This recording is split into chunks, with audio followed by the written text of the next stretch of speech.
চট্টগ্রাম সহ ৩টি বন্দর টার্মিনাল বিদেশিদের কাছে হস্তান্তরে গোপন চুক্তি করার দায়ে অভিযুক্তদের বিরুদ্ধে তদন্ত এবং তাদের ব্যাংক হিসাব জব্দ ও বিদেশ গমনে নিষেধাজ্ঞা চেয়েছে দেশপ্রেমিক নাগরিক সমাজ।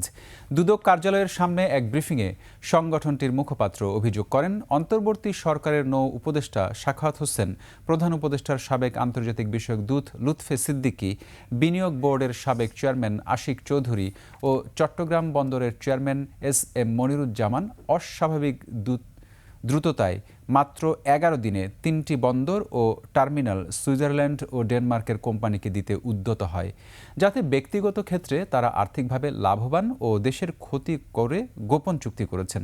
দুদক যাতে তাদের বিরুদ্ধে যথাযথ ব্যবস্থা নেয় সে দাবি জানায় সংগঠনটি।